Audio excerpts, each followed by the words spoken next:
اسلام آباد P T I دفتر کے پلاٹ ٹرانسفر کی تفصیل سامنے آئے گی۔ پلاٹ 7 جولائی 2020 کو تحریک انصاف کے نام منتقل ہوا۔ تفصیلات کے مطابق پی ٹی آئی دفتر کے خلاف کارروائی کے بعد پلاٹ ٹرانسفر کی تفصیلات سامنے آ گئی۔ سی ڈی اے دستاویز میں بتایا گیا ہے کہ پلاٹ سرتاج نامی شخص سے پی ٹی آئی کے نام منتقل ہو چکا ہے۔ پلاٹ 7 جولائی 2020 کو تحریک انصاف کے نام منتقل ہوا۔ سی ڈی اے کا کہنا تھا کہ سابق secretary general P T I Arshad داد نے قانونی کارروائی مکمل کرائی۔ پلاٹ منتقلی پی ٹی آئی حکومت کے دوران ہوئی۔ Letter per C D A حکام کے دستخط بھی نہیں ہیں۔ پشاور خیبر پختونخوا اسمبلی میں وزیر خزانہ آفتاب عالم نے مالی سال 2024-25 کا بجٹ پیش کر دیا۔ کے پی اسمبلی میں وزیر خزانہ آفتاب عالم نے بجٹ پیش کیا۔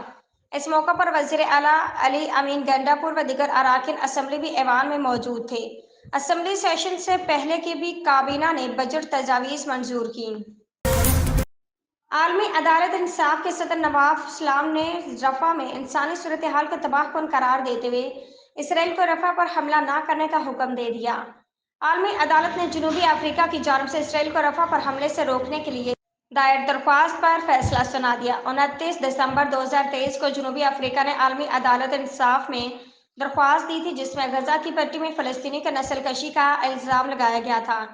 پھر جنوبی افریقہ کی جانب سے نئی درخواست بھی دائر کی گئی تھی، جس میں اسرائیل کے رفح آپریشن کو رکوانے کا مطالبہ کیا گیا۔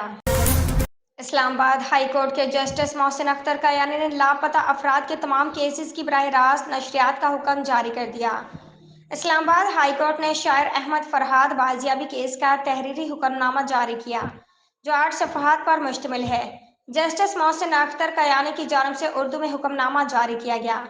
اس میں جسٹس محسن اختر کیانی نے لاپتہ افراد کے تمام کیسز براہ راست نشر کرنے کا حکم دیتے سیکٹر کمانڈر ISI MI اور ڈائریکٹر IB کو 29 مئی کو ذاتی حیثیت میں طلب کر لیا۔